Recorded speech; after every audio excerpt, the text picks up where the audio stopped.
नमस्कार दोस्तों, जय माता दी। आज मैं आपको कार्तिक मास की अंतिम 5 कहानियाँ सुनाने जा रही हूँ। इसे लगातार 5 दिन सुनने से विष्णु भगवान की कृपा हमेशा आप पर बनी रहेगी। तो प्रेम से बोलिए विष्णु भगवान की जय। एक ब्राह्मण और एक ब्राह्मणी थे। वो 7 कोस दूर गंगा जमुना स्नान करने जाते थे। रोज इतनी दूर आने जाने से ब्राह्मणी थक जाती थी। एक दिन ब्राह्मणी कहती है कि कोई बेटा होता तो बहू आ जाती, घर वापिस आने पर खाना बना हुआ तो मिलता, कपड़े धुले हुए मिलते। ब्राह्मण कहता है कि तूने भली बात चलाई, चल मैं तेरे लिए बहू ला ही देता हूँ। ब्राह्मण फिर बोला कि एक पोटली में थोड़ा सा आटा बांध दे, उसमें थोड़ी सी मोहर असरफी डाल दे। उसने पोटली बांधी और ब्राह्मण पोटली लेकर चल दिया। चलते चलते कुछ ही दूर एक गांव में जमुना जी के किनारे बहुत सारी सुंदर लड़कियां अपने लिए घर बनाकर खेल रही थी। उसमें से एक लड़की बोलती है कि मैं तो अपना घर नहीं बिगाड़ूंगी, मुझे तो रहने के लिए यह घर चाहिए। उसकी बात सुनकर ब्राह्मण के मन पर वही लड़की छा गई और मन ही मन सोचने लगा कि बहू बनाने के लिए यही लड़की ठीक रहेगी। जब वह लड़की जाने लगी तो ब्राह्मण भी उसके पीछे पीछे चला और जब वह लड़की अपने घर पहुंचती है तो वह बूढ़ा ब्राह्मण बोला, बेटी कार्तिक का महीना है, मैं किसी के यहाँ खाना नहीं खाता। तुम अपनी माँ से पूछो कि मेरा आटा छान कर 4 रोटी बना देगी क्या। यदि वह मेरा आटा छान कर रोटी बनाएगी तभी मैं खाना खाऊंगा। लड़की अपनी माँ को सारी बात बताती है। माँ कहती है कि बेटी बाबा से कह दे कि रोटी में से 4 रोटी वह भी खा लेंगे। लेकिन लड़की कहती है कि नहीं माँ, बाबा ने कहा है कि मेरा आटा छान कर बनाओगी तभी वह खाएंगे। तब लड़की की माँ कहती है कि ठीक है, जा बाबा से कह दे कि अपना आटा दे दे। उसने आटा छाना तो उसमें से मोहरे असरफियाँ निकलती है।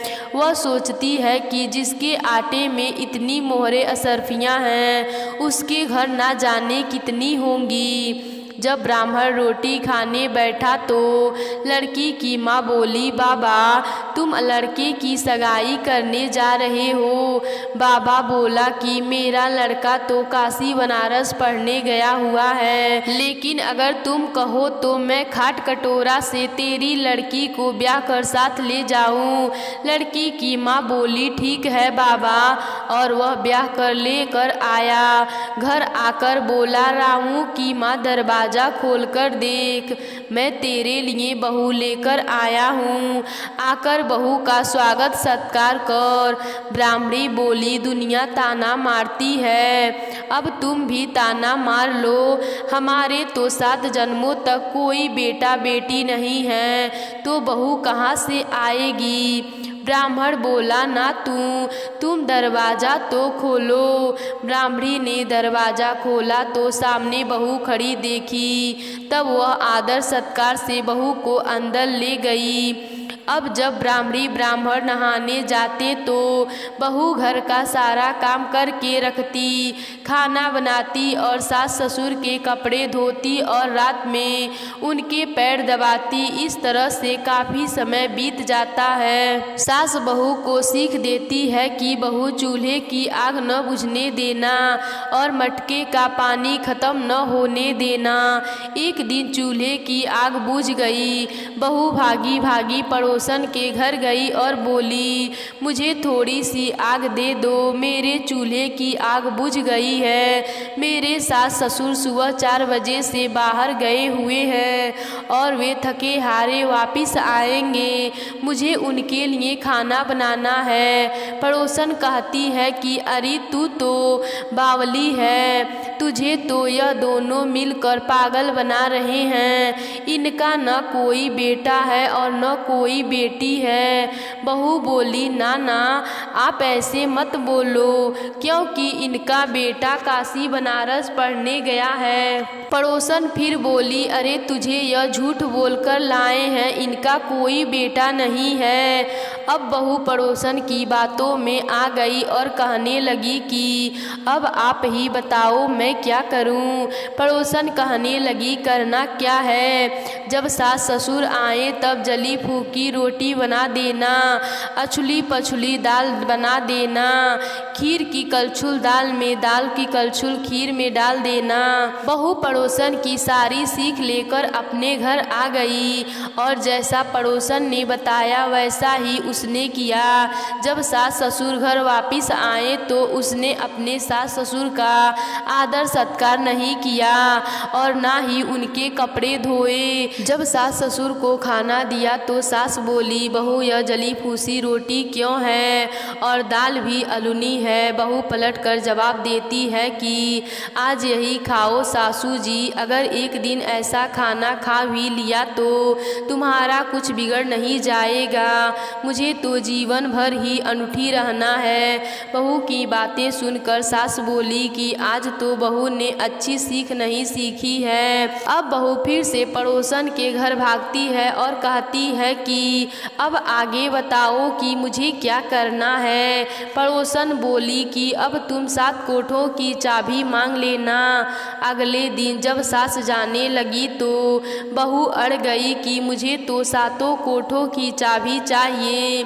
तो ससुर कहने लगा कि दे दो इसे चाबी, आज नहीं तो कल चाबी इसे देनी ही है, हम आज हैं कल नहीं, इसीलिए चाबी दे दो। सास ससुर के जाने के बाद बहू ने कोठे खोलकर देखे तो किसी में अन्न भरा है, किसी में धन भरा है, किसी में बर्तन भरे हैं, सभी में अटूट भंडार भरे हैं। जब बहू ने 7वां कोठा खोला तो उसमें महादेव जी, पार्वती जी, गणेश जी, लक्ष्मी जी, पीपल पथवारी, कार्तिक के ठाकुर, राई, दामोदर, तुलसी जी का बिड़वा, गंगा जमुना बह रही हैं, 36 करोड़ देवी देवता भी विराजमान हैं और वहीं एक लड़का चंदन की चौकी पर बैठा माला जप रहा है।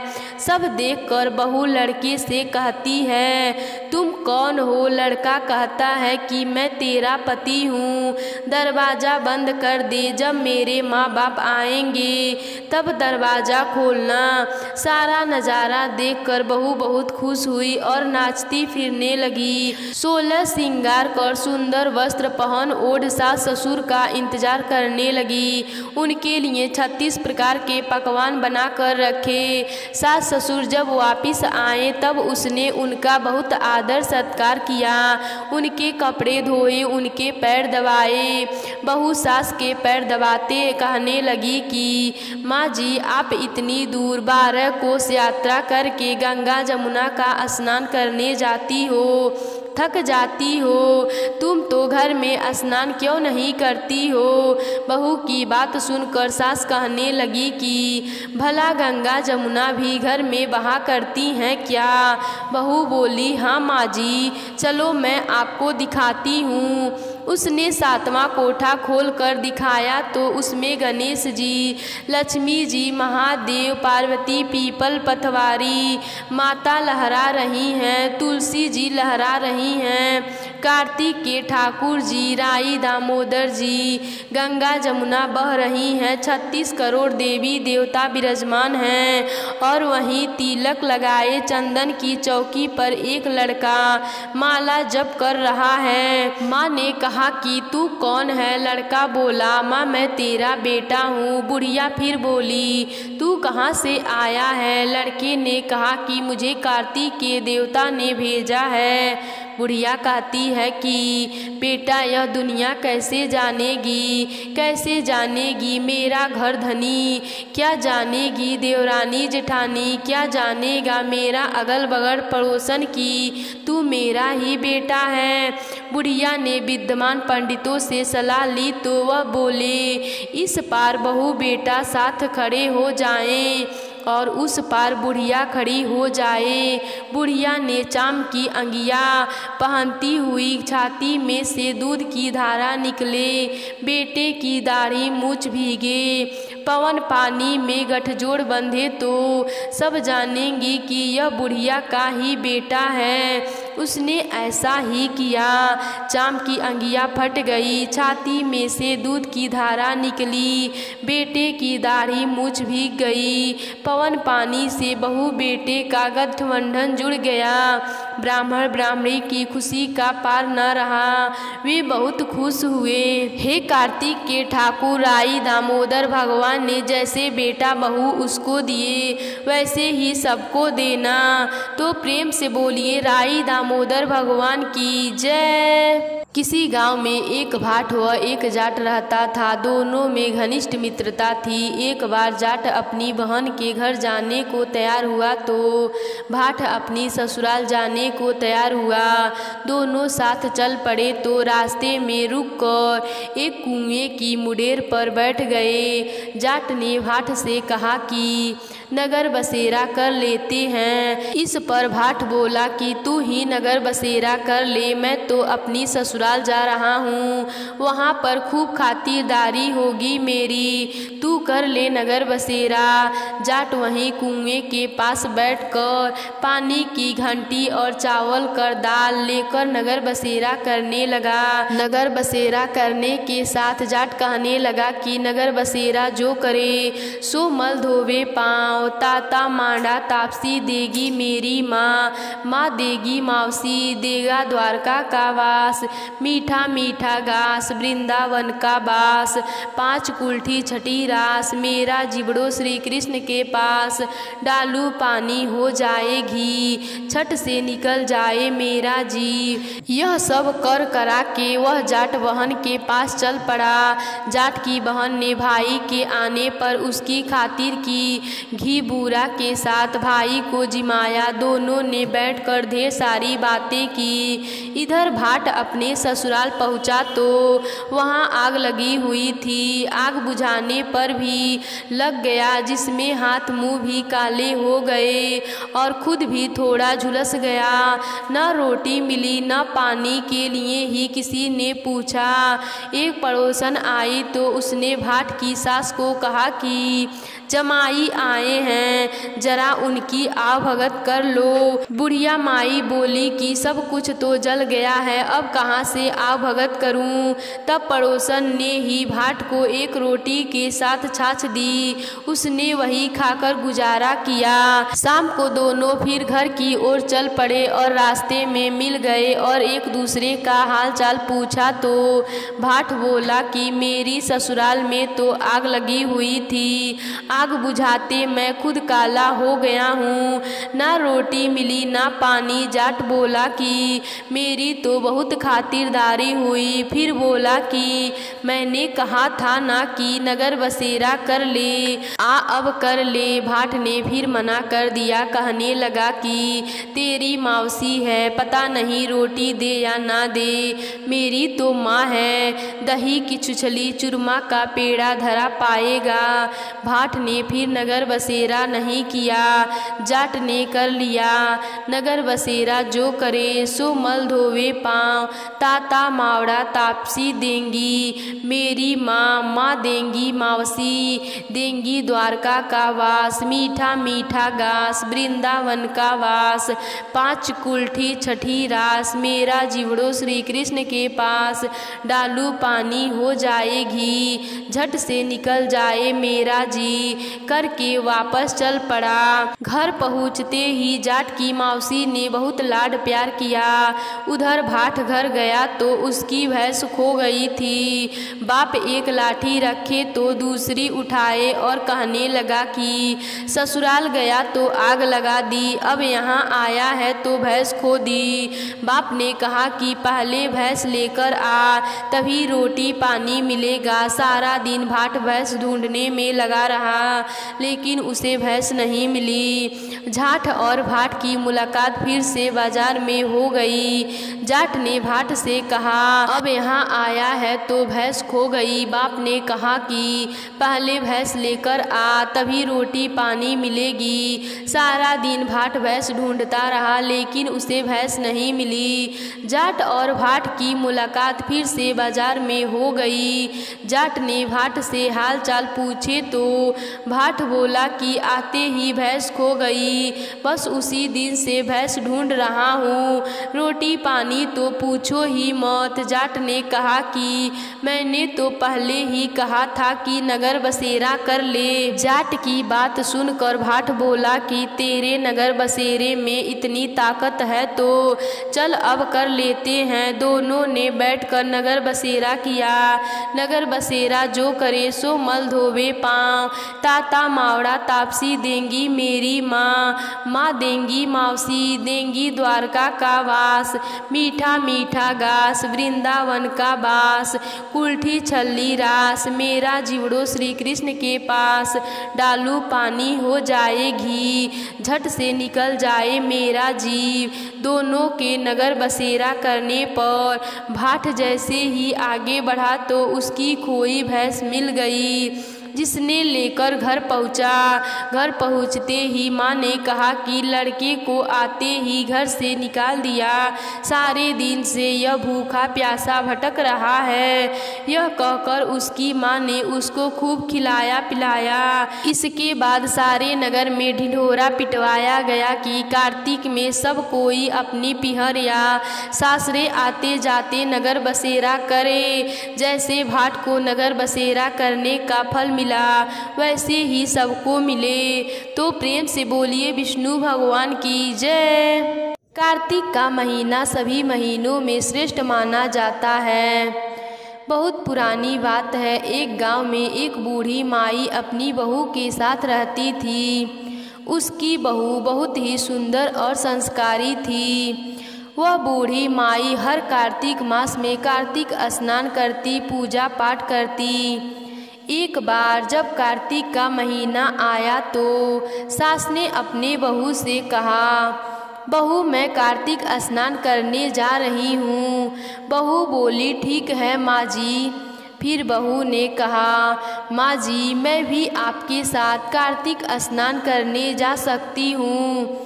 सास ने कहा, नहीं बहू, अभी तो तुम्हारी पूरी उम्र पड़ी है, अभी तो तुम्हारे खेलने खाने का दिन है, बाद में कर लेना कार्तिक स्नान। अभी तुम मेरे साथ गई तो घर का काम कौन करेगा। इतना सुनकर बहू मान गई और बूढ़ी माई अपना सामान लेकर गंगा किनारे रहने चली गई। इधर बहू का बहुत मन होता कि वह भी कार्तिक स्नान करने जाए। बहू अंदर जाकर सोचती है कि बर्तन में पानी मिल जाए तो मैं भी कार्तिक स्नान कर लूं। बहू ने देखा एक बर्तन में थोड़ा सा पानी बचा था। बहू उसी से स्नान करने बैठ गई और कहने लगी, मन चंगा तो कठवती में गंगा। इतना कहते ही गंगा माता आ गईं और उसके सारे बर्तन पानी से भर गईं। बहू ने खूब स्नान किया। इसी तरह बहू सवेरे जल्दी उठती और स्नान करती। एक दिन जब नदी किनारे सास स्नान कर रही थी तभी उसके कान की एक बाली नदी में बह गई। उसने बहुत ढूंढा पर उसे बाली नहीं मिली। इधर बहू नहाने बैठी, उसने फिर से वही शब्द कही, मन चंगा तो कठवती में गंगा। फिर से गंगा माता आई। बहू ने स्नान करने लगी। गंगा के पानी के साथ वह कान की बाली भी बहकर आ गई थी। जब बहू ने उस बाली को देखा तो उसने उसे पहचान लिया कि यह बाली तो माँ जी की है। कार्तिक का महीना समाप्त होने पर सास घर आई। वह बहुत दुखी थी। बहू ने पूछा, क्या हुआ, आप इतनी दुखी क्यों हैं? तब सास ने सारी बात अपने बहू को बताई। फिर बहू ने कान की बाली लाकर अपनी सास को दे दिया। उसकी सास ने पूछा, यह बाली तुम्हारे पास कैसे आई? मैंने तो इसे नदी में बहते हुए देखा था। तब बहू ने सारी बात अपने सास को बताई कि कैसे वह नहाते समय गंगा माता को याद करती और वह हर रोज आती और मैं खूब स्नान करती थी। सास मन ही मन बहुत खुश हुई और सोचने लगी कि मेरी बहू कितनी संस्कारी और मन की साफ है, तभी तो गंगा माता खुद यहाँ आती हैं और इसको कार्तिक स्नान करा कर चली जाती थी। अब सास बहू मिलकर हर साल कार्तिक स्नान करती और दोनों बैठकर कार्तिक की कथा कहानी सुनती। इस तरह जो कोई कार्तिक स्नान करता है या इस कथा को सुनता है उसके सभी कष्ट दूर हो जाते हैं। तो बोलिए भगवान विष्णु की जय। किसी गांव में एक साहूकार साहूकारनी रहते थे। उनके एक बेटा व बहू थे। बहू कार्तिक माह में नित्य प्रातः उठकर नदी में कार्तिक स्नान करने के लिए जाया करती थी। उसके एक नियम था कि वह कार्तिक के राई दामोदर जी भगवान के दर्शन से पहले वह किसी भी पराये पुरुष का मुँह नहीं देखती थी। उसी गांव में एक राजकुमार भी सुबह सवेरे नदी स्नान के लिए जाता था। एक दिन उसे लगा कि कोई है जो मुझसे भी जल्दी उठकर नहा लेता है। कार्तिक माह के 5 दिन बचे थे। एक दिन साहूकार की बहू को स्नान करके वापस जा रही थी और उसी समय राजकुमार स्नान के लिए आया तो जल्दी जल्दी में साहूकार की बहू के पाँव की एक मोचड़ी वहीं छूट गई। साहूकार ने उसकी मोचड़ी उठा ली और सोचने लगा कि जिस स्त्री की यह मोचड़ी इतनी सुंदर है वह स्त्री कितनी सुंदर होगी। उसने पूरे गांव में घोषणा करवा दी कि जिसकी यह मोचड़ी है वह 5 रात मेरे पास आएगी। साहूकार की बहू ने कहलवा दिया कि मैं 5 रात ब्रह्म मुहूर्त में आऊंगी, लेकिन किसी को साख भरने के लिए बैठा देना। राजकुमार ने एक बोलने वाले तोते को पिंजरे में बंद कर नदी किनारे पेड़ पर टांग दिया। साहूकार की पुत्र वधू सुबह के समय आई, पहली पैड़ी पर पैर रखा और बोली, हे कार्तिक के ठाकुर राई दामोदर जी, 5 पांडु, छठे नारायण, भिखमंग राजा, उस पापी को नींद आ जाए।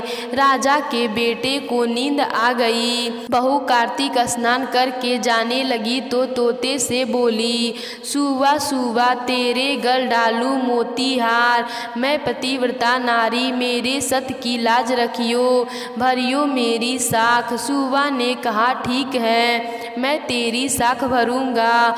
वह तो कहकर चली गई। राजकुमार उठा और सुबह से पूछा, सुबह सुबह वह आई थी, कैसी थी? सुबह बोला, आभा की सी बिजली, होली की सी झील, रूप सी कामनी, गुलाब सा रंग। अगले दिन राजकुमार उंगली चीर कर लेट गया। सारी रात दर्द में तड़पता रहा। साहूकार की बहू दूसरे दिन सुबह के समय आई, पहली पैड़ी पर पैर रखा और बोली, हे कार्तिक के ठाकुर राई दामोदर जी, 5 पांडु, छठे नारायण, भिखमंग राजा, उस पापी को नींद आ जाए। राजकुमार को नींद आ गई। सुबह राजकुमार ने तोते से फिर पूछा, आई थी क्या? तो तोते ने सारी बात बतला दी। हाँ, आई थी। अब राजकुमार ने तीसरी रात को वह आँखों में मिर्ची डालकर बैठ गया। सारी रात दर्द में तड़पता रहा। साहूकार की बहू फिर आई और प्रार्थना करने लगी, हे कार्तिक के ठाकुर राई दामोदर जी, 5 पांडु, छठे नारायण, भिखमुख राजा, उस पापी को नींद आ जाए। राजा के बेटे को नींद आ गई। सुबह राजकुमार ने तोते से फिर पूछा, आई थी क्या?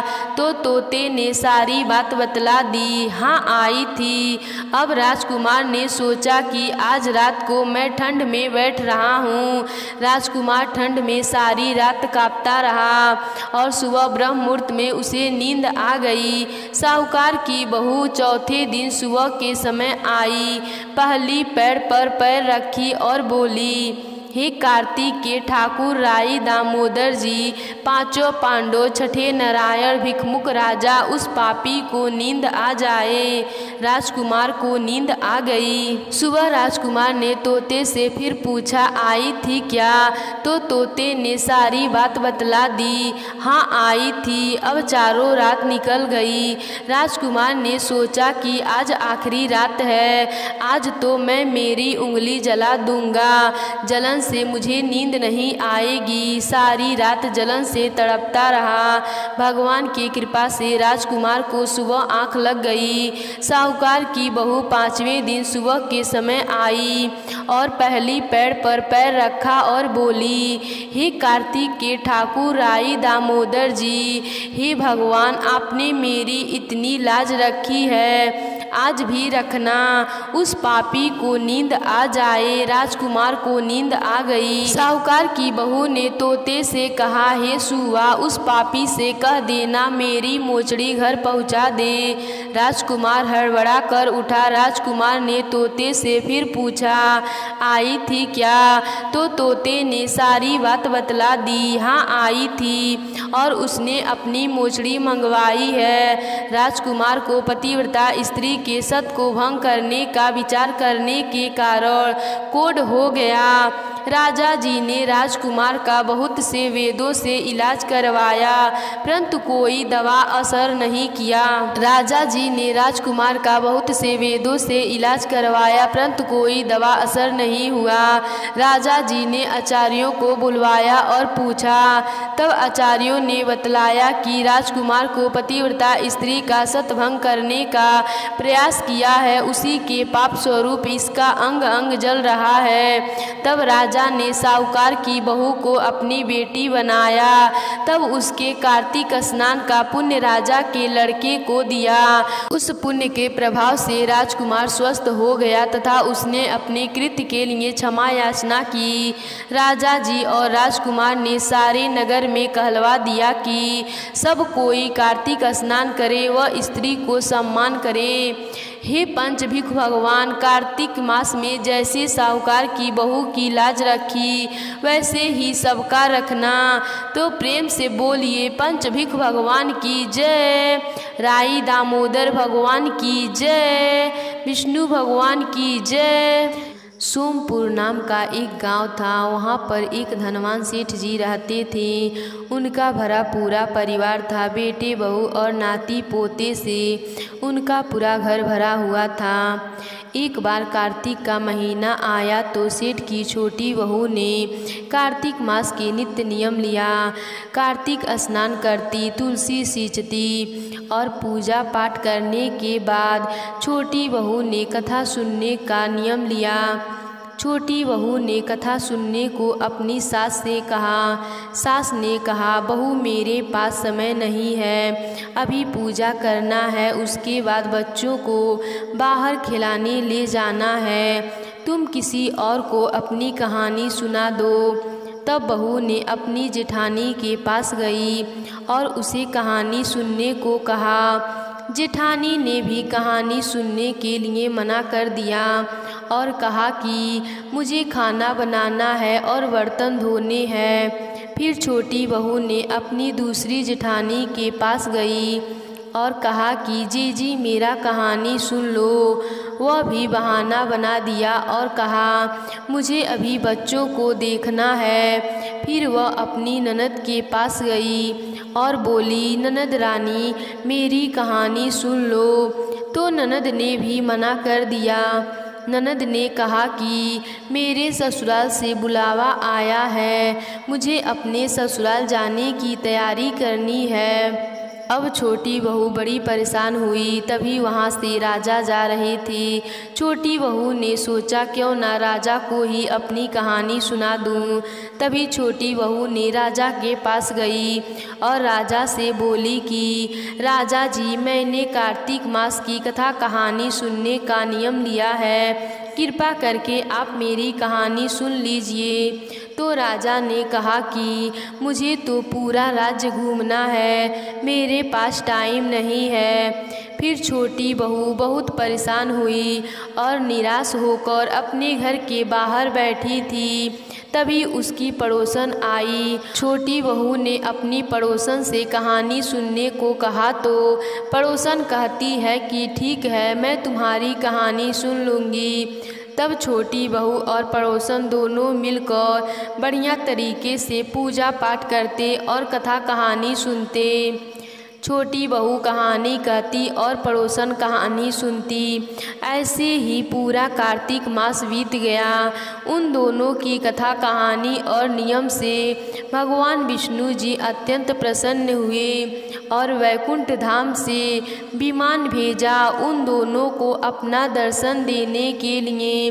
विष्णु भगवान बोले कि जाओ और उन दोनों स्त्रियों को लेकर मेरे पास आओ। मैं उनकी पूजा पाठ से अत्यंत प्रसन्न हूँ, मैं उन्हें अपना दर्शन देना चाहता हूँ। विष्णु भगवान की आज्ञा लेकर वैकुंठ लोक का विमान आया और छोटी बहू को चलने को कहा।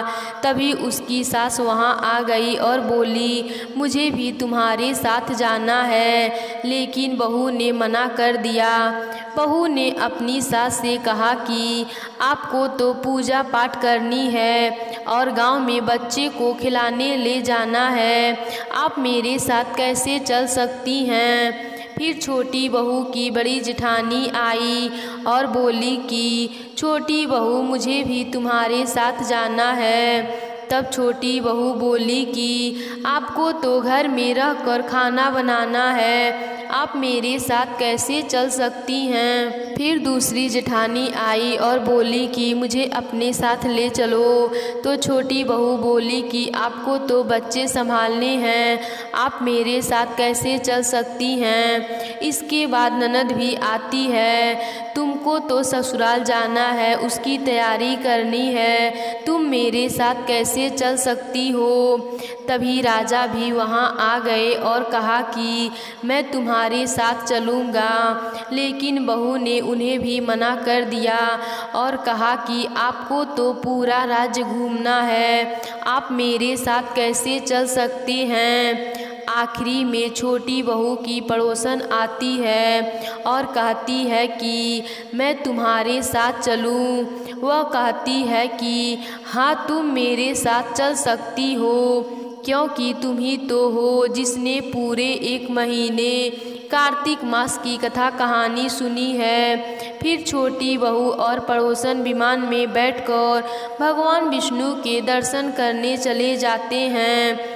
तभी रास्ते में बहू को घमंड आने लगा। वह मन में सोचती है कि मैंने तो पूरे कार्तिक मास में व्रत किया और कार्तिक मास की कथा कहानी सुनी, उसके वजह से भगवान विष्णु जी प्रसन्न हुए और मुझे अपने दर्शन देने के लिए विमान भेजे हैं। लेकिन मेरी पड़ोसन तो केवल कहानी सुनी है, इसके वजह से वह भी मेरे साथ दर्शन करने जा रही है।